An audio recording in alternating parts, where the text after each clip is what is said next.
The Hells Angels biker found a terrified little girl in chains, and what he did next broke every rule he lived by. Hello everyone. Before we begin today's story, I have a small favor to ask. Please hit subscribe and turn on the notification bell so you never miss our channel's new videos. It's quick, free, and the best way to support us in bringing you more dramatic stories. Your support means the world to us. Where are you watching from? Drop your city or country in the comments below. Thank you very much. Now, let's dive into today's incredible story.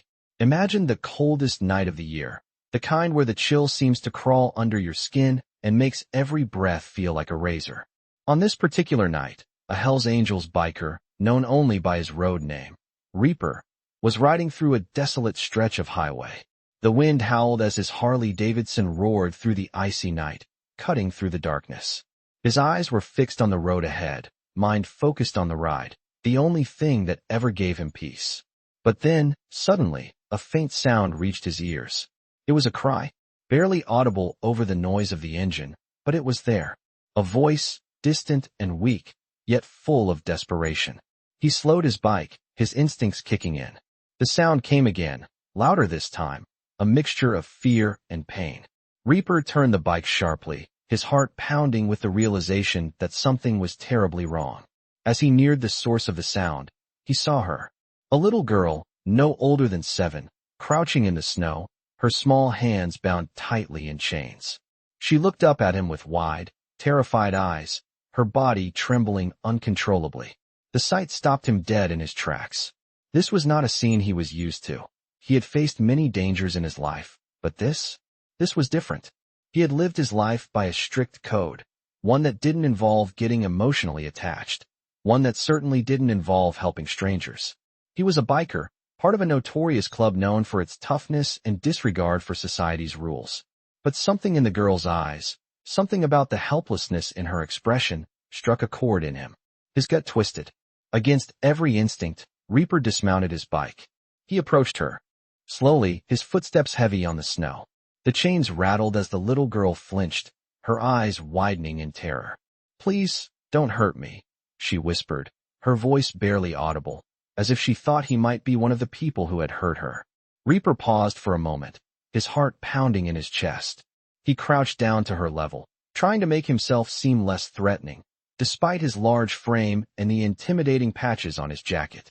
"I'm not going to hurt you," he said, his voice low and calm. "I'm here to help you." He reached out, gently brushing a lock of snow-covered hair from her face, trying to reassure her. He could see the fear slowly start to fade from her eyes, replaced by a flicker of hope. But what he didn't know yet was that this small act of kindness would lead him into a world of danger, a world where breaking every rule he had ever lived by would be the only way to save her. The chains on her wrists were tight, but Reaper had tools in his pockets, tools meant for fixing bikes, but now, he'd use them to break the chains that held this girl captive. With every click of the tools, he could feel the weight of his decision sinking in. He had never done anything like this before, and it terrified him. But what terrified him even more was the thought of leaving this girl behind, alone in the snow. What had happened to her? Why was she chained up in the middle of nowhere? His mind raced with questions, but for now, all he could do was get her to safety. He freed her from the chains, lifting her gently into his arms. The cold bite of the air stung his face as he walked back to his motorcycle, but he barely noticed it. The only thing that mattered was getting this girl to safety. As he started the engine and began to ride, he couldn't help but wonder what would come next. He had broken the most important rule of his life. He had shown compassion, and he knew, deep down, that this was only the beginning of a story that would change both their lives forever. I could feel the weight of her small body trembling against me as I rode through the night, my thoughts racing as fast as my Harley. The girl clung to me, her arms wrapped tightly around my waist, as we sped down the empty highway. The night was still, almost eerily quiet, except for the hum of the engine and the cold wind that bit at my face. I could feel her fragile frame shivering against my leather jacket. I didn't know what happened to her, but I knew I couldn't just leave her out there, alone. I had broken all the rules of the Brotherhood, but it didn't matter now. All that mattered was getting her somewhere safe. My garage was the closest place. It was cold and cramped, but it was also secure. I could figure things out there. I just had to get there first. The weight of my decision settled heavily in my chest. I had never, in all my years, allowed myself to feel anything for someone else. But this girl? She was different. I could see it in her eyes. The trust that slowly started to form as I reassured her that she was safe with me. I was beginning to realize that I might not just be saving her. I might be saving myself, too. I couldn't stop thinking about what kind of life she must have had before this night. What kind of hell had she been through? Who could do this to a child? My grip on the throttle tightened as the cold air stung my face. I knew I wasn't alone out there. There were people after me now, people who had seen me break the rules, and they weren't going to let this slide. I wasn't sure if they'd come for me or the girl, but either way, I wasn't going down without a fight. I pushed the bike faster, the engine roaring in protest as I tried to outrun the storm that seemed to follow us. When I finally reached my garage, I pulled the bike up to the door and killed the engine. The place was dark and silent, a far cry from the buzzing world outside, but it was home in a way. A place where I could think, figure things out. I helped the girl off the bike, my hands steady despite the storm raging inside me. She stood there, looking up at me with wide eyes. I could see the fear in her face, but there was something else too. A flicker of hope. Maybe I wasn't the monster I thought I was. I led her inside, the cold air biting at my skin as I shut the door behind us. It was a small space, cluttered with tools and bike parts, but it was mine. It had always been just me in this place, a reflection of the life I'd built. Now, I had this girl to think about. I wasn't sure what to do next. I couldn't call the cops. Whoever had done this to her would be out looking for her. And the last thing I wanted was to drag her into the mess I'd made of my life. But I couldn't just leave her, either. I couldn't turn my back on her. She was too vulnerable, too broken, just like I had been once. I went to the back room and grabbed some blankets, bringing them back to the main area. The girl was sitting on a chair, her eyes wide and uncertain. She hadn't said a word since we'd arrived, but I could see the way she was looking at me, the way she was trying to figure me out. I kneeled in front of her, trying to make myself seem less intimidating. "You're safe here," I said quietly. "No one's gonna hurt you." She looked at me, her eyes full of confusion and fear. "Who are you?" she asked in a soft, broken voice. It was the first time she'd spoken since I found her. I didn't know what to say. I didn't have a name I could give her. I was just a biker, an outlaw with no place to call home. But I knew what I needed to do now. I needed to keep her safe. I wasn't sure how, but I would figure it out. I wouldn't leave her. I'd broken every rule I'd lived by tonight, and I knew I couldn't go back to that life now. Not with her here. The rules didn't matter anymore. Only she did. I wrapped the blankets around her, making sure she was warm. I couldn't imagine how cold she must have been out there, in the chains alone. She was shaking, her small body still trembling from the ordeal. I watched her closely, knowing that I couldn't leave her alone, not now. I needed to know more about her, about what had happened, but I also knew it wasn't the right time to ask. She needed time to process everything. I made her some hot tea, hoping it would warm her up. She sipped it quietly, her eyes glancing around the room. There was no telling what she was thinking. She had been through hell, and now, she was here with me. I couldn't help but wonder how long she'd been in that situation. Who would do something so cruel to a child? I had no answers, but I knew one thing for sure. I wasn't letting her go, not without a fight. I didn't sleep that night. The weight of what I had done, what I had promised, lingered in the back of my mind like a storm waiting to break. The girl, still wrapped in blankets, slept fitfully in the corner of my garage, her small body curled up, shivering despite the warmth of the room. I kept the lights dim, the silence thick, as I sat at my workbench, trying to ignore the gnawing worry eating at me. It wasn't just the girl. It wasn't just the broken rules I had crossed. It was what came next. What happens when you get involved in something like this? When you step in to save someone? What do you do when you know that your life, your world, is about to change forever? I was still wrestling with those questions when I heard a faint sound. The girl was waking up. Her soft, hesitant movements filled the space, the sound of her shifting in the blankets breaking the stillness. I stood up and walked over to her, crouching down to her level. She was sitting up now, her eyes wide and uncertain, like she was still trying to figure out if this was real. "Hey," I said quietly, my voice rough from the silence. "How are you feeling?" She looked at me for a moment before replying, her voice barely above a whisper. "I'm cold," she said, her voice trembling. "Can you help me?" My heart clenched at the sound of her words. I had to remind myself that she wasn't just a victim of circumstance. She was a child, and she needed help in a way I hadn't expected. I got her some more blankets and a warm drink, watching her closely as she wrapped herself tighter. In the fabric, she was so small, so fragile, and I couldn't help but feel a sense of protectiveness that I hadn't allowed myself to feel for anyone in years. "You're safe here," I said, trying to reassure her as best as I could. "You don't need to worry about anything right now." She nodded slowly, still unsure, still scared. But there was a slight shift in her expression, a small sign of trust. "Thank you," she whispered. It wasn't much, but it was everything to me. I didn't know how to deal with this, how to deal with her. My life, my world, had always been about riding, about the brotherhood, about the road. I wasn't the guy who took care of kids. I wasn't the guy who got involved. But here I was.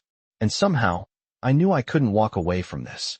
I went back to my workbench, trying to focus on the task at hand, but my mind kept wandering back to the girl. What was her story? Who had done this to her?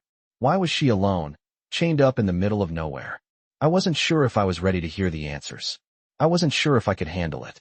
But I knew that somehow, I was going to have to find out. Hours passed, and the girl fell asleep again, this time more peacefully. I kept my distance, watching over her from a corner of the room. My fingers drummed nervously on the edge of the workbench. I knew I had to figure things out, but the first thing I had to do was get her out of here. I couldn't keep her in this garage forever. The thought of taking her to the police was terrifying. Whoever had done this to her, whoever was after her, wouldn't stop just because we went to the authorities. They would come for us. They would make sure she didn't speak. They would make sure she disappeared. That left me with only one option. I couldn't just keep her hidden in my garage forever. But I also couldn't let her go. As I sat there, the decision hit me. I wasn't going to leave her. I wasn't going to let her face whatever was coming next alone. I would find a way to protect her. I would make sure she got the help she needed. No matter what it took. I stood up and went to the back door of the garage, looking out into the dark night. The world outside felt like a different place now. It felt like it belonged to someone else. Someone who could live without guilt, without hesitation. Someone who wasn't trapped by the past. Someone who wasn't me. I turned back and looked at the girl, sleeping soundly in the corner. Her face was soft, peaceful. For the first time in what felt like forever, I let myself feel something other than anger and regret. I felt a sense of purpose. I wasn't sure how, but I knew what I had to do. I wasn't going to let her down. I wasn't going to let anyone else hurt her. And that meant doing whatever it took to keep her safe. The storm was coming. I could feel it in the air. And I had no idea what it would bring, but I was ready for it. I had to be. The world outside might have been dangerous, but in here, in this garage, I had control. And no one, not even the past, could take that away from me. I sat there in the dim light of the garage, staring at the girl curled up in the blankets. She was asleep now, her breathing steady, but I couldn't shake the feeling that something was wrong. My instincts, the ones I'd trusted my whole life, were telling me this wasn't over. It couldn't be. The storm was still raging outside, but it wasn't the weather I was worried about. It was the world beyond this small space, the world that had led her to me in the first place. I ran my hands over the back of my neck, feeling the tension building there. The silence of the garage was deafening. The hum of the refrigerator, the distant howl of the wind outside. It all felt too loud in the stillness. I knew I couldn't keep her here forever. It was only a matter of time before someone came looking for her. But where could I take her? The question gnawed at me. I couldn't go to the police. I couldn't trust anyone. Whoever had done this to her would stop at nothing to keep her quiet, to make sure she disappeared. I wasn't about to let that happen. I looked over at the girl again, her small figure buried under the blankets. She looked so fragile, so broken. I didn't know what her story was, but I knew she didn't deserve any of this. She had been through enough. I had to protect her. I knew the first thing I needed to do was get her out of this garage. It wasn't safe here anymore, and I couldn't risk leaving her alone in this place while I went off to make a plan. I had to keep moving, keep her moving. But the question remained, where? I couldn't afford to be careless. Whoever was out there was likely already looking for us. I needed help, but I couldn't trust anyone. That left me with one option: take matters into my own hands. I grabbed my jacket and slipped it on, making sure the girl was still asleep before I stepped outside to my bike. The snow was falling heavier now, the cold biting at my skin as I walked toward the Harley. I had to be quick, but I couldn't afford to rush either. I needed to think. The road ahead was uncertain, and I didn't know what dangers lay in wait. I got on the bike and fired it up, the engine roaring to life beneath me. I waited for a moment, taking a deep breath, trying to clear my mind. There was no going back now. I had already made my decision. I was going to protect her. That was all that mattered. I took off down the road, the wind whipping at my face, but the chill of the night wasn't enough to numb the unease I felt. Every shadow, every curve in the road felt like it was hiding something, and I couldn't shake the feeling that someone was following me. I looked over my shoulder, but there was nothing behind me. Still, I couldn't shake the paranoia. I had learned the hard way to trust my gut. I made my way toward the outskirts of town, keeping my eyes peeled for anything unusual. I had a place in mind, a spot that had always been a safe haven for me in the past. It wasn't much, but it was secure. It would have to do. As I drove, my mind kept drifting back to the girl. What was her life like before this? Who had hurt her? And why? I couldn't make sense of it. All I knew was that I wasn't going to let her go through it alone. I would find out what happened to her. I would make sure she was safe. The road stretched out before me, dark and endless, and the sound of the engine was the only thing keeping me grounded. I pushed the bike harder, the tires biting into the snow-covered pavement, the world blurring around me. My heart was racing now, my thoughts scattered. I had to keep going. I had to stay ahead of whatever was coming. As I reached the small cabin on the edge of town, I slowed the bike down, my heart pounding in my chest. This was it. This was the place. I parked the bike and turned off the engine, my boots crunching in the snow as I stepped off. I walked back to the garage, my breath visible in the cold air, and knocked on the door. It was a quiet place. No one came here unless they knew what they were looking for. I waited for a moment, my nerves fraying, before the door creaked open. A familiar face appeared, someone I hadn't seen in years. "What do you want, Reaper?" the man asked, his eyes narrowing suspiciously. "I need help," I said, my voice steady despite the anxiety gnawing at me. "I've got a girl who needs to be kept safe." His eyes flickered to the side, and I knew what he was thinking. He knew who I was, what I was capable of. But he also knew that when someone from the Brotherhood asked for help, you didn't say no. He stepped aside and let me in, the door creaking shut behind me. I turned to the girl, who had just woken up, looking confused and afraid. She looked around the room, her eyes wide. "Where are we?" she asked quietly. "We're safe," I replied, doing my best to sound reassuring. "You're safe here." I didn't know how long that safety would last, but for now, it was all I could give her. I turned back to the man, who had been watching us silently. He nodded. "All right, we'll keep her here. For now. But you owe me, Reaper. You know the deal." I nodded, my mind already racing with what to do next. I didn't have time to owe anyone anything, but I also didn't have a choice. I had to keep her safe. That was all that mattered now. I sat in the dimly lit room, the girl sitting silently beside me, her eyes wide as she took in the new surroundings. The man who had let us in didn't say much, just gave me a curt nod as he left to prepare something in the back. The cabin was cold, but there was a strange comfort in its quiet. It felt like we were safe here, but deep down, I knew the danger wasn't far behind. I glanced over at the girl. She had stopped trembling, but her eyes still held that distant, haunted look. She hadn't spoken much since we arrived, just sat quietly, her small hands fidgeting with the hem of her blanket. I couldn't blame her. I knew what it was like to be lost, to have everything taken from you. The man had given us a place to stay, for now, but I couldn't shake the feeling that this wasn't going to last. I had no idea who had done this to her, but I knew they wouldn't stop until they found her. They wouldn't stop until they made sure she disappeared, just like they wanted. And that was something I wasn't going to let happen. I stood up, making my way to the small stove in the corner. The warmth from the fire was a welcome relief, but it wasn't enough to chase away the cold feeling in my chest. I had to figure out what came next. I had to come up with a plan. Turning back, I saw the girl looking at me, her eyes searching, almost like she was trying to understand something. "Are you hungry?" I asked. She nodded slightly, but didn't say anything. I made her a simple meal, something warm to help her relax. As I set the bowl in front of her, I couldn't help but notice how fragile she looked. She was so small, so vulnerable. She didn't deserve this. None of it was her fault. "We'll get through this," I said, trying to reassure her. "You'll be safe here."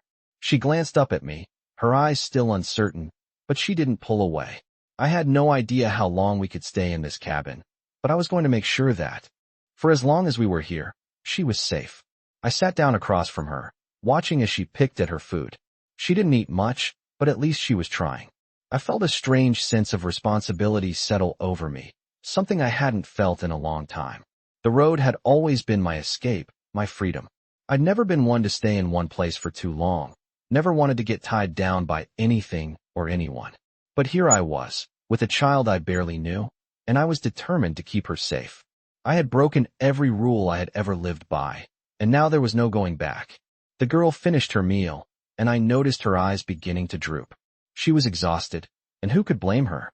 She had been through more in one night than most people would experience in a lifetime. I helped her get settled into a small cot in the corner of the room, pulling the blanket up around her. She closed her eyes, finally allowing herself to sleep. I stood there for a moment, watching her, feeling an unfamiliar tightness in my chest. I had never cared for anyone like this before. It wasn't just a matter of protecting her. It was more than that. I felt an overwhelming need to make sure she was okay, to make sure she didn't have to go through this alone. I knew I couldn't keep her here forever. I couldn't live in hiding, constantly looking over my shoulder, waiting for someone to come after us. But for now, it was the safest place I could offer. I walked to the window, peering through the blinds. The night was quiet, but I knew that quiet wouldn't last. Someone would come. I could feel it in my bones. They wouldn't stop looking for her. They wouldn't stop until they found her. I wasn't sure how long we had before they showed up, but I wasn't going to sit around waiting for them to find us. I had to act. I had to protect her. The man who had let us in earlier came back into the room. He didn't say anything, just gave me a hard look. I knew what he was thinking. He was weighing the situation, trying to decide if he could trust me. You know this isn't going to be easy, right? He finally said. They'll come for her. They always do. I nodded. I know. Then you'll need to be ready, he said. We'll help you, but only if you're serious about this. You can't afford to hesitate. I wasn't sure what help he could offer, but I knew that I had to take whatever I could get. I'm ready, I said. We're not leaving here until she's safe. The man didn't say anything else, just gave a nod and walked out of the room. I went back to the cot, looking at the girl one more time before stepping out into the cold night. It was time to get to work. I couldn't afford to wait anymore. They were coming, and I needed to be ready. I stood by the window, the cold night creeping in as I watched the snow continue to fall. The quiet outside was deceiving, like the calm before a storm, and my mind couldn't settle. I had made promises, broken rules, but still, there was a lingering fear that the danger wasn't over. Whoever had hurt the girl wouldn't just let her slip away. I couldn't hide here forever. The air was thick with tension, and I knew I had to act before they found us. The girl had fallen asleep again, but I couldn't. I had too many things to figure out, and time was slipping away. I turned from the window, my eyes lingering on her fragile form curled up in the cot. She had barely spoken since we arrived, just enough to ask if she was safe, and I could see the uncertainty in her eyes. She was scared, but for some reason, she had trusted me, and that trust weighed on me like nothing else. I hadn't asked her much about her past, and I wasn't sure if she was ready to share it. She had been through too much, but eventually, I knew she would have to tell me everything. I needed to know who had done this to her, what kind of people we were up against. I couldn't fight an enemy I couldn't see. But first, I needed to make sure she was okay. I grabbed the first aid kit from the corner, quietly stepping over to her as I checked her injuries. Her wrists were still bruised from the chains, and I could see the faint marks of the ropes that had bound her. She hadn't said much, but the look on her face said everything. I gently applied some ointment to the cuts, trying not to disturb her. It wasn't much, but it was all I could offer for now.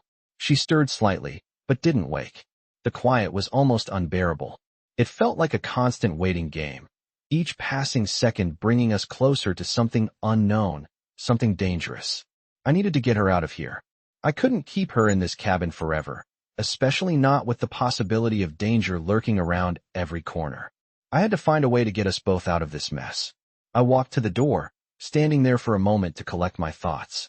The wind howled outside, but inside, everything felt stagnant, like we were waiting for something to happen. But what? I didn't know who was coming for us, but I knew they would stop at nothing to find the girl. I couldn't let that happen. I had already risked everything to protect her, But now it was time to take it a step further. The man who had helped us earlier, he'd given us a place to stay for now, but I wasn't sure how much longer he would be willing to help. I wasn't about to drag him into this fight, but I needed more than just a safe place to hide. I needed answers. I needed a plan. I couldn't keep running forever. I turned to the girl again, looking at her peaceful face as she slept.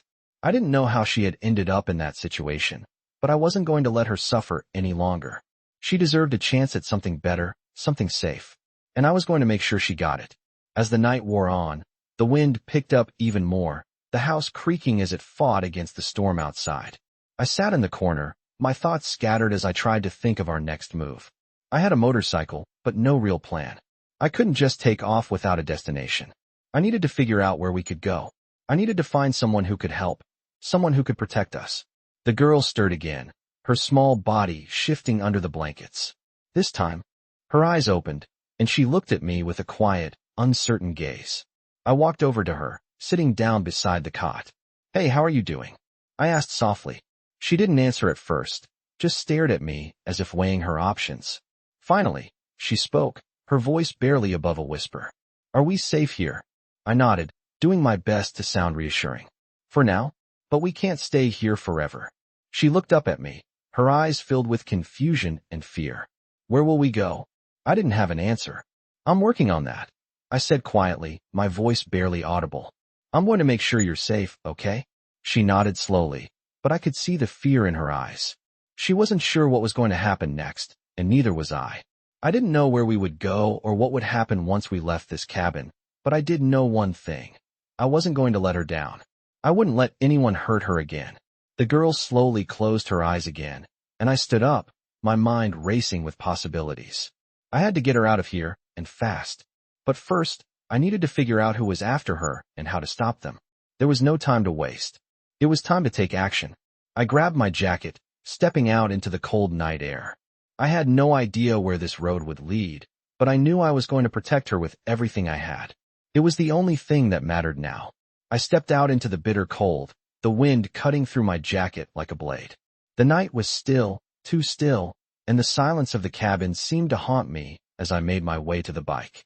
Every step felt heavy, like the weight of everything I had done was catching up with me. I couldn't stop now, not when I had made a promise to the girl. I didn't know what kind of danger we were really up against, but I knew one thing for sure. I wasn't going to let her go through it alone. I kicked the stand up on the Harley, the engine roaring to life beneath me as I revved it up. My hands gripped the handlebars, but the uncertainty lingered in my mind. The road ahead was dark, with no clear direction, and I had no idea where we were going. The only thing I knew was that we couldn't stay in the cabin for long. I had to find a way to get her somewhere safe. But where? The world outside was dangerous, and we were sitting ducks if we stayed in one place for too long. I pushed the bike forward, the tires crunching on the snow as I tried to shake off the doubts. It wasn't just the danger I was facing, it was the realization that I was in deep now. No turning back. I looked in the rearview mirror, but all I saw was the empty road behind me. There was no one following, not yet. But the feeling in my gut told me it wouldn't be long before someone showed up. I kept my focus ahead, taking the turns sharp and steady. The girl was still back at the cabin, safe for now, but I couldn't help but feel the weight of her trust pressing on me. She had no one else to rely on, and that was a responsibility I wasn't sure I was prepared for. But there was no room for hesitation. If I wanted to keep her safe, I had to move quickly. I didn't know how much time we had before someone came looking for her, but I wasn't about to wait around and find out. The road stretched on before me, endless and empty, and the only sound was the growl of the engine cutting through the quiet. I didn't know if I was going in the right direction, but I knew I had to get out of this town. The place we were staying was just too vulnerable. There was a place I could go, a hideout on the outskirts of town where I knew no one would find us for a while. It wasn't much, but it was the best I could do. I was making my way there when the distant rumble of motorcycles caught my attention. My heart skipped a beat. My eyes scanned the road behind me, but I didn't see anything yet. The sound grew louder, and I knew something was wrong. I couldn't outrun them on the bike, not in the snow. Whoever they were closing in. I swerved the bike off the road, cutting through the trees to hide, hoping they wouldn't spot me. My heart was racing as I turned off the engine, the night growing even colder as I waited, holding my breath. The motorcycles passed by, their engines echoing through the trees, but they didn't stop. I kept my eyes on the road, but I didn't move. Not yet. When the sound finally faded into the distance, I exhaled, my grip tightening on the handlebars. My pulse was still pounding in my ears. Whoever they were close, and that meant trouble. I didn't know if they were after me or the girl, but I wasn't going to risk it. I needed to keep moving. I fired up the engine again, this time keeping my speed low as I navigated through the trees, staying out of sight. The bike was a familiar companion, but tonight it felt more like a target. I kept my focus, knowing I couldn't let my guard down. The girl was counting on me, and I wasn't about to fail her now. I finally reached the hideout, a small cabin tucked away from the main road. It wasn't much, but it would be enough for the night. I parked the bike behind the cabin and walked to the door, checking the area around me. The last thing I needed was someone to spot me now. I knocked once, twice, and the door creaked open. A man appeared in the doorway, his expression unreadable. He was tall, wearing a leather jacket and jeans, but there was something in his eyes that made me wary. "You followed me," I said, my voice low and steady. "I had to make sure you weren't followed," he replied, his tone flat. "I'll give you a place to stay, but don't expect anything more than that." "Got it," I nodded. I didn't have time to argue. I needed to get the girl out of the open and into a safer spot. I stepped inside, the warmth of the cabin a welcome relief after the cold night. The man didn't ask questions. He didn't need to. We both knew why I was here. I turned back to the door and closed it behind me. The girl was still safe for now, but I could feel the danger creeping closer. The next few hours would determine everything. Whether we would survive. Whether I could keep her safe, it was all up to me now. And I wasn't going to let anyone hurt her again. I sat by the small fire in the cabin, the flames casting long shadows on the walls. The girl was asleep in the corner, wrapped tightly in the blankets, still looking small and fragile despite the warmth around her. I couldn't help but keep an eye on her. The tension hadn't left my body, and every creak of the cabin, every gust of wind, made my heart race. I knew they were still out there, searching for us. Whoever they were, they wouldn't stop until they found her. The thought gnawed at me like a persistent ache in my chest. I leaned back, trying to calm my mind. It was quiet now, almost unnervingly so. The world outside felt distant, like another life, while this small cabin had become a bubble of safety, however temporary. I couldn't stay here forever, though. I needed to make a move. I needed to get the girl to a place where she could be safe long-term. But first, I needed to understand what we were up against. I couldn't afford to be blindsided again. I stood up slowly, walking over to the small window. The wind had picked up again, the snow swirling in the air. The road outside was deserted, but I couldn't shake the feeling that someone was watching. My instincts told me to keep moving, to stay ahead of whatever was coming for us. I turned back to look at the girl. She was still asleep, her breathing steady, but I could tell she was exhausted. I couldn't even begin to imagine what she had been through. And it was clear that whatever had happened to her was far from over. The longer I waited, the closer the danger would get. I needed information. I needed to know who was behind this. I couldn't protect her if I didn't know who the enemy was. The man who had let us in earlier had been quiet, offering no more than what was necessary. He was a man of few words, and I could tell he didn't want to get involved any more than he had to. He helped us, but only because he had to. I wasn't sure how much more help he could give, but I knew. I couldn't rely on him for the long haul. I needed to make a decision. I needed to make a plan. I walked over to the small desk in the corner, pulling out a map I had stashed in my bag. It wasn't much, but it would do. I spread it out on the table, my finger tracing over the lines. There were a few places I knew I could go, a few people I could trust, but I couldn't be sure it was enough. This wasn't going to be easy. I could already hear the motorcycles in the distance.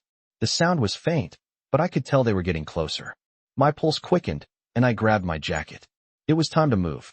I turned to look at the girl one last time. I had promised to protect her, and I intended to keep that promise. But the road ahead was unclear, and I knew I couldn't keep her here forever.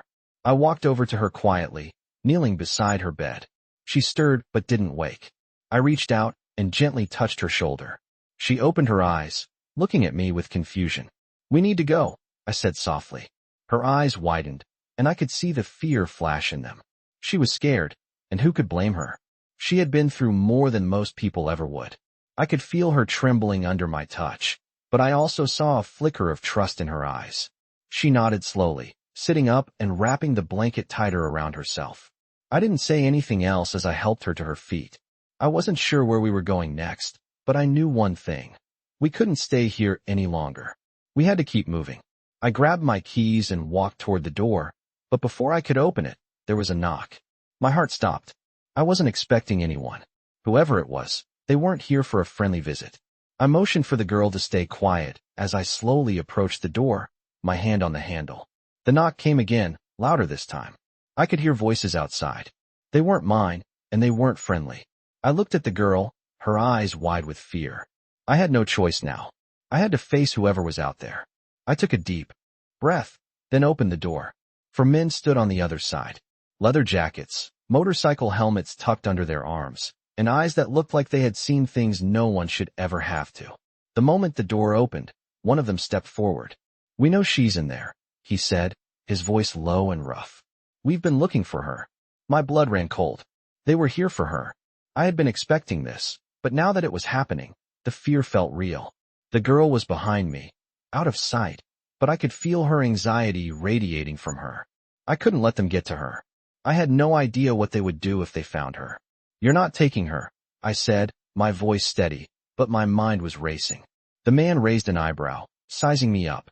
"You're in no position to stop us," he said. "Step aside, and no one has to get hurt." I could feel the tension in the air, thick and heavy. I wasn't about to back down.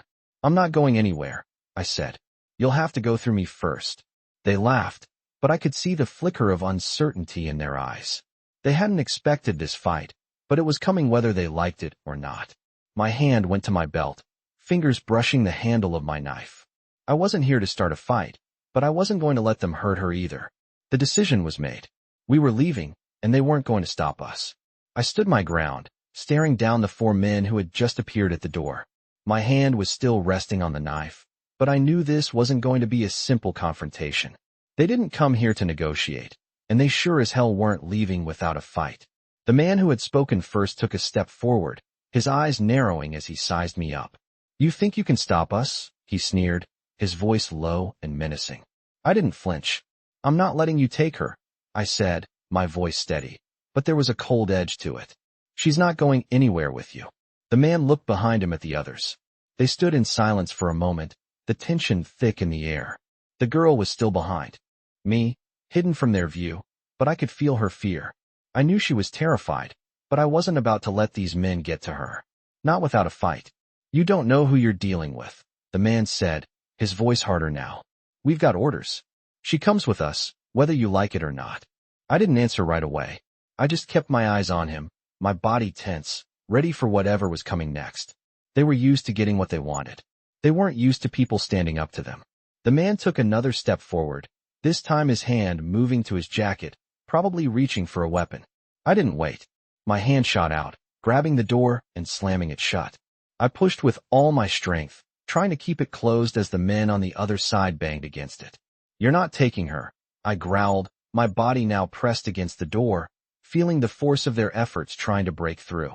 I could hear their muffled voices on the other side, yelling threats, but it didn't matter. I wasn't going to let them in. The girl was safe for now. I knew I couldn't keep them out forever. They would find another way in. I glanced over my shoulder, my heart pounding. I needed to move fast. I didn't know how long it would take before they tried to break down the door or force their way in. I turned to the girl, who was still huddled in the corner, watching me with wide, frightened eyes. "We have to go? Now," I said, urgency in my voice. She nodded slowly, her small hands clutching the blanket around her as she stood up shakily. I grabbed her arm gently, pulling her toward the back door of the cabin. I didn't know where we would go, but we had to leave. The danger was too close now. I didn't have a plan, but I wasn't about to let these men hurt her. I had already broken every rule I had ever lived by. There was no turning back now. We had to get away. I opened the back door, the cold wind biting at my skin as I ushered her out into the night. I glanced around quickly, trying to get a sense of where we could go. There were no roads nearby, no obvious paths to follow, but I could hear the men still trying to break through the front door. We had no time to waste. I pulled the girl toward the trees, my eyes scanning the area for any sign of movement. The snow was still falling, making the ground slippery, but it also made it easier to hide our tracks. I needed to keep moving. I couldn't afford to be seen. The girl stumbled once, her small legs barely keeping up, but I caught her before she fell. "Stay close," I said, my voice firm. "Don't make a sound." We moved through the trees, the snow crunching under our feet. I could hear the sound of motorcycles in the distance, growing louder by the second.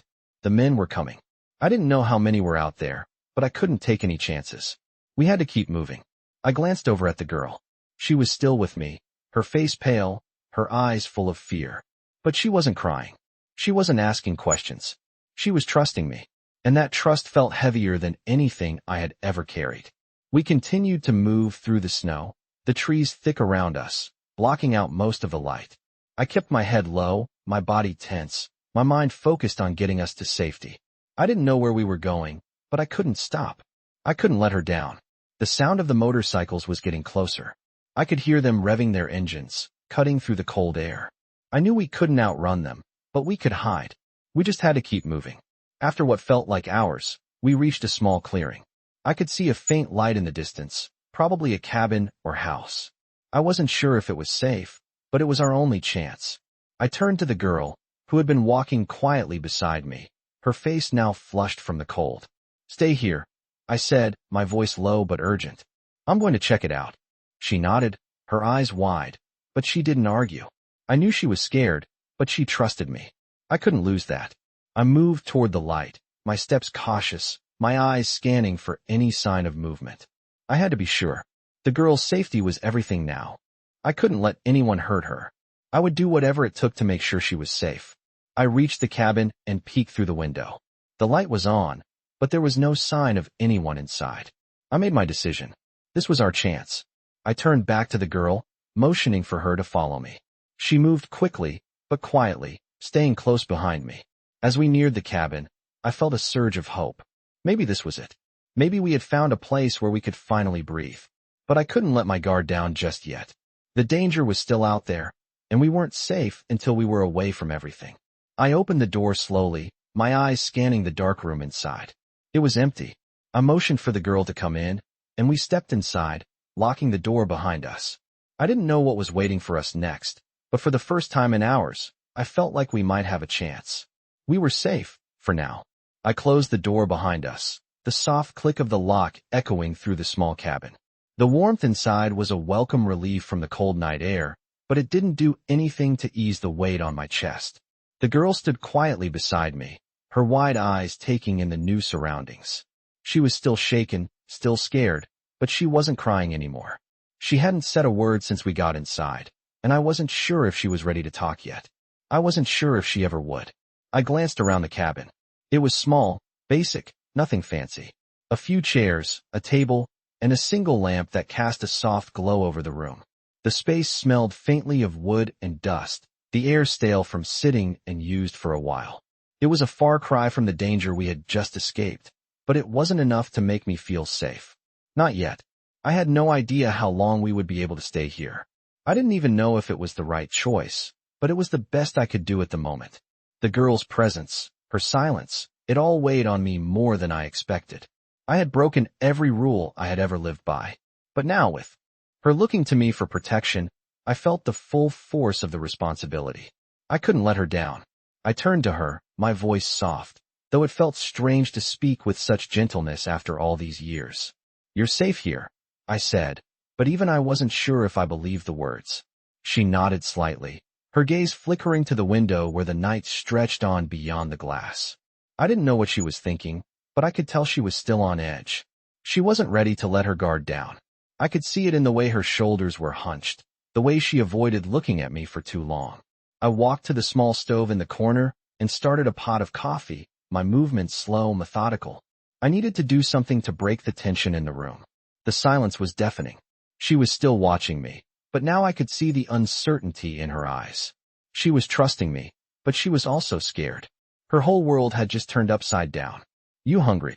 I asked, trying to sound casual, though the question felt foreign coming from me. She didn't answer right away. Instead, she looked at the floor, her hands still clasped tightly around the blanket she had wrapped herself in. I saw the faint tremble of her fingers. The girl had been through too much. I knew she didn't want to eat, didn't want to be a burden, but I wasn't going to let her go hungry. I'm making some coffee, I said gently, and I've got some food in the bag. She didn't speak, but after a moment, she nodded, and that was enough for me. I wasn't sure how much she could take, how much she needed to hear, but I had to keep things moving forward. After all, this wasn't just about survival anymore. It was about rebuilding, starting over, even if it meant doing it from scratch. The coffee brewed slowly, filling the room with the comforting scent. I set 2 cups on the table and poured. She hesitated before sitting down across from me, her small hands folding neatly in her lap. I pushed one of the cups toward her, and she took it, her fingers brushing the edge of the mug. She didn't drink, though. Instead, she just stared into the steam. Rising from the cup, her face unreadable. I waited for her to speak, but she remained silent, her eyes distant. I didn't want to push her. I knew it wasn't the time for that. She needed space, needed time to process everything. But I also knew that we couldn't keep living like this, hiding out in cabins, waiting for the storm to pass. We had to move, and soon. I leaned back in my chair, my mind racing. I had to figure out a plan, something that would get us both out of here, away from the danger. I didn't know who the people were who were looking for her, but I knew they wouldn't stop until they found her. That meant I couldn't stop either. I had to keep going, keep pushing forward. The girl took a sip of the coffee, her hand trembling slightly. Her gaze flickered over to me, but she didn't say anything. I didn't press her. She had enough to deal with. For now, we were safe here. I wasn't sure how long that would last, but it was all I could offer. She needed more than that, but I wasn't sure how to give it. We're going to keep moving, I said after a long pause, breaking the silence. I don't know where yet, but we'll figure it out. I won't let anyone hurt you again. She finally looked at me, her eyes filled with something I hadn't seen in them before. Hope, maybe. Or maybe it was just the exhaustion from everything that had happened. I couldn't tell. Thank you, she whispered. The words were quiet, barely audible, but they hit me harder than anything else she had said. I didn't know if she was thanking me for the food, for the shelter, or just for being here. But I wasn't going to let her down. Not now. Not ever. I took a deep breath, looking out the window again, the dark world beyond reminding me of the dangers still out there. I had no idea where we were going, but I knew one thing. This girl, this broken, scared little girl, was mine to protect now. And no one was going to take that away from me. I paced the small cabin, my thoughts scattered as I kept glancing at the girl. She had barely spoken, still lost in the shock of everything that had happened to her. I could see the exhaustion in her eyes, but also the same fear that had been there from the moment I found her. She had seen things no child should ever witness, and the weight of it was already showing in her silence. I couldn't blame her for retreating into herself. I couldn't imagine what she had been through, but I knew I couldn't let her stay in this state. I couldn't keep her hidden here forever. We had to move again, but where? I needed to find a place where she could be safe, away from the people who were hunting her down. The silence in the cabin was suffocating, broken only by the occasional crackle from the small stove. I couldn't shake the feeling that we weren't safe here anymore. The men had gotten too close, and it was only a matter of time before they figured out where we had gone. I had to act, but there was no clear path ahead. I went to the door, checking the latch, making sure it was secure. The wind outside was picking up again, the sound of it howling through the trees like a warning. I turned back to the girl, still sitting by the table, her eyes fixed on the floor. "We need to leave," I said, my voice firm. "It's not safe here."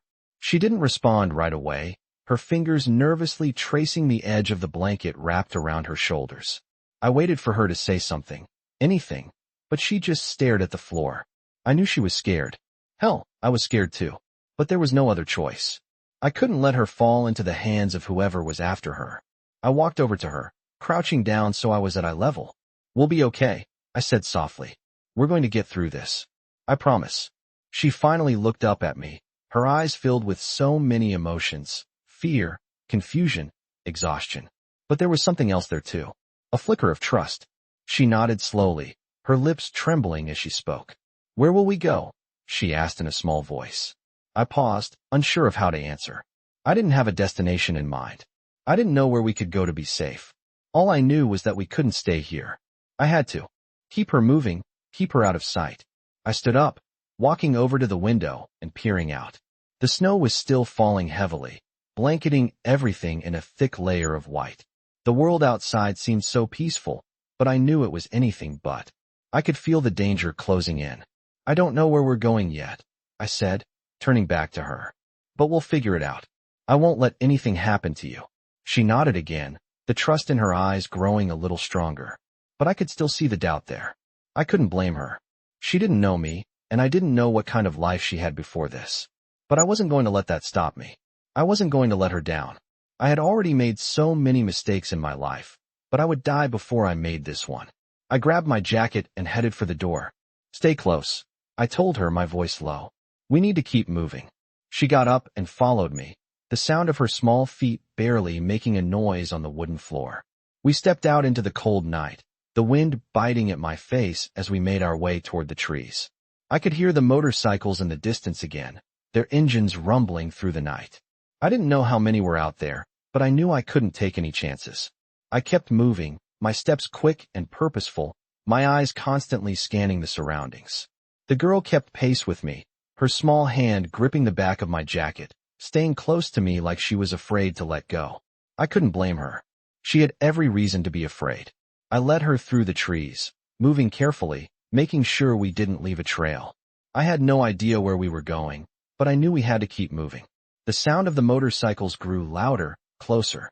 I turned to the girl, her face pale in the moonlight. Stay behind me, I whispered. She nodded, her eyes wide with fear, but she didn't question me. I moved quickly, my heart pounding in my chest. The sounds of the motorcycles were almost deafening now, and I knew they were getting close. We were running out of time. I needed to find a place to hide, somewhere they wouldn't be able to find us. I pushed forward, my mind racing. I didn't know where we were headed, but I was determined to keep her safe. We had to get away. We couldn't stay here. The footsteps behind us were growing louder, and I knew they were closing in. I glanced around, my mind scrambling for a place to hide, a way to escape. Then, through the trees, I saw it, a small cabin in the distance, barely visible through the snow and wind. It was a long shot, but it was better than nothing. I grabbed the girl's hand and pulled her toward it. The danger was too close now, and I had to act fast. We ran toward the cabin, the wind howling around us, but the sound of the motorcycles was growing distant. For now, we were safe, but I knew it wouldn't last long. We reached the cabin, and I quickly knocked on the door, hoping for some kind of shelter. When the door creaked open, I stepped inside with the girl, locking it behind us. I didn't know what was waiting for us, but for the first time that night, I felt like we might have a chance. I stood still in the dark cabin, my heart pounding as I heard the faint sound of footsteps outside. The wind was howling, the snow still falling heavily, but the noise of those footsteps cut through it all like a knife. I pressed my ear to the door, trying to listen, trying to figure out if they were still out there. I could feel the girl standing close behind me, her small presence a reminder of the danger we were in. She was quiet now, her breath shallow, her fear palpable. I had no idea how long we could stay here before they found us, but I knew we couldn't risk staying in one place for too long. We need to keep moving, I said softly, turning to face her. She looked up at me, her eyes wide with fear, but filled with a flicker of trust. It wasn't much, but it was enough. You're not going to let them hurt me, right? She whispered, her voice shaky. I felt a surge of protectiveness wash over me. I had no idea what she had been through, but I knew one thing. For sure, I wasn't going to let her face it alone. No one's going to hurt you, I said firmly, my voice low but steady. I promise. I reached out, placing a hand on her shoulder, trying to offer some comfort in the midst of everything. But deep down, I knew that promise came with no guarantees. The men who were looking for us, who were looking for her, weren't just going to let us go. They would come for us eventually. I couldn't let that happen. I had to make sure we kept moving, stayed one step ahead. I turned back to the door, listening again. The footsteps had faded, but I wasn't about to let my guard down. I motioned for the girl to stay close as I crept toward the window. I peered through the blinds, straining to see through the storm, but there was nothing out there. No sign of the men. It was too quiet, too calm. Stay here, I said softly, turning back to her. I'm going to check the surroundings. I'll be right back. She nodded without saying anything, her gaze following me as I stepped toward the door. I opened it just a crack, checking the area before slipping outside. The cold hit me immediately, the wind biting into my skin, but but I didn't care. I had to know if we were still being followed. The snow had picked up again, swirling around in the air, but it was still too quiet. I stepped out further, moving quickly but cautiously, keeping low to the ground. The sound of my boots crunching in the snow felt deafening in the silence, and every nerve in my body was on alert. I moved toward the edge of the property, checking the shadows between the trees, scanning the darkness for any sign of movement. My eyes kept darting back toward the cabin, knowing the girl was inside, waiting for me. She had trusted me to keep her safe. I couldn't fail her now. The storm had picked up in intensity, the snow making it harder to see, but it also made it easier for us to stay hidden. I was about to turn back when I heard a faint sound, a low growl from the direction of the road. My blood ran cold. I knew that sound. It was the unmistakable hum of motorcycles. They were close. I moved. Quickly, heading back to the cabin as quietly as I could. I slipped inside, closing the door behind me. The girl was still there, her wide eyes watching me as I motioned for her to stay quiet. I knelt down in front of her, keeping my voice as calm as I could. "They're coming. We have to move, now." She nodded, her fear apparent, but she didn't question me. She trusted me. I grabbed her hand and led her toward the back of the cabin, away from the window and any possible line of sight. The storm was our cover, but it wouldn't last forever. I had to think fast. I could hear the motorcycles now, the roar of their engines cutting through the wind. It was only a matter of time before they reached the cabin. "We have to move fast," I said again, my voice urgent. I opened the back door just a crack, peeking outside. The sound of the bikes was getting louder, closer. I turned back to the girl. "Get ready." We had no time to waste. I motioned for her to follow me, leading her into the woods behind the cabin. I couldn't risk going out in the open, not with the bikes so close. The trees would give us cover, but we had to stay hidden. We moved quickly, my eyes scanning the path ahead, making sure we didn't make a sound. The cold air burned in my lungs, but I couldn't stop now. I could hear the bikes in the distance, their engines roaring closer, and I knew we didn't have much time. I took a deep breath, pushing the girl forward. "Stay close," I whispered. We moved through the snow, the storm helping to hide our tracks. The sound of the motorcycles was deafening now, but they hadn't seen us yet. We were close to a clearing now, and I knew we had to make it there before the bikes caught up. I glanced behind me, hoping we weren't too late. The girl was still with me, her small hand gripping mine tightly. I pulled her along faster, my heart pounding as the sounds of the bikes grew louder. We had to get out of here. We couldn't afford to wait any longer. I could hear the motorcycles getting closer, their engines roaring through the night, but I didn't dare look back. I could feel the girl's hand gripping mine tightly as we pushed through the thick snow, my heart pounding in my chest. Every step was a reminder that time was running out.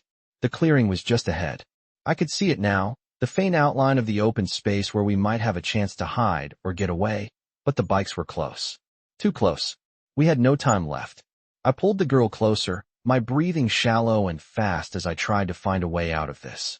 I had no plan, no backup, and no idea where we could go next. The storm was still fierce, but it wasn't enough to cover our tracks for long. I could hear the riders shouting in the distance. They were looking for us, and they were close enough that we couldn't afford to be caught in the open. I saw the edge of the clearing, a small patch of trees on the other side that might offer some shelter, but we had to cross the open ground first. I turned to the girl, my grip on her hand firm. "Stay close. We'll make it," I said, trying to sound calm. She nodded silently, her face pale and full of fear, but she didn't question me. She just kept running, staying right behind me, as we pushed toward the trees. The snow was getting deeper, and with each step, the sound of the motorcycles grew louder. I knew we couldn't outrun them, not in this snow, not with the cold slowing us down. We had to make it to the trees. We had to hide. I glanced over my shoulder, but I couldn't see anything through the storm. The riders could be anywhere, just beyond the veil of snow. I didn't dare risk slowing down to check again. We reached the edge of the clearing, and I pushed into the trees, trying to make as little noise as possible. The wind howled above us, but the thick canopy of branches offered some cover, and I could only pray it was enough. I crouched low, pulling the girl close and holding my breath. We were both freezing now, the cold creeping into our bones, but I couldn't afford to move. Not until we knew they had passed. The sounds of the motorcycles were muffled, but I could still hear them, cutting through the snow. I could feel the girl's small body trembling beside me, and I could only guess how terrified she must have been. It wasn't just the men chasing us. It was everything that had happened to her, everything she had endured up until this point. And now, it was my job to make sure she survived this. I could feel the weight of the responsibility on my shoulders, but I wasn't about to fail her. Not after everything. The minutes stretched on, each one feeling like an eternity. I dared not move. The snow was still coming down heavily, but the sound of the bikes had faded somewhat. It was hard to tell if they had passed or if they were still searching. I couldn't risk leaving until I was sure. Finally, after what seemed like hours, the roar of the motorcycles grew quieter and then disappeared entirely. I stayed still for a few more moments, just to be sure. The girl was still beside me, breathing slowly but steadily, and I could feel the fear in her, though she remained silent. I had no idea where we were now. No idea where we were going next. But we had made it this far. We had survived. I pulled myself up slowly, still holding the girl's hand. "We can move again," I whispered. She looked up at me, her eyes wide, but there was something in them now, something I hadn't seen before. A flicker of hope, maybe. Or maybe it was just exhaustion. "Where do we go now?" she asked softly. I didn't have an answer. I had no idea where we were headed or what awaited us. But for the first time in a long time, I felt like we had a chance. We had survived the night, and that was something. I didn't know what was coming next, but I knew I wasn't going to stop fighting for her. She was safe for now, and that was enough. We would keep moving, keep running, but we would do it together. I looked up at the sky, the snow still falling thick and fast, but somehow it felt less like a threat now. The road ahead was uncertain, but as long as I was by her side, I knew we would make it. I turned and motioned for her to follow me, knowing we had to keep going. Whatever came next, we would face it together. And that was all that mattered.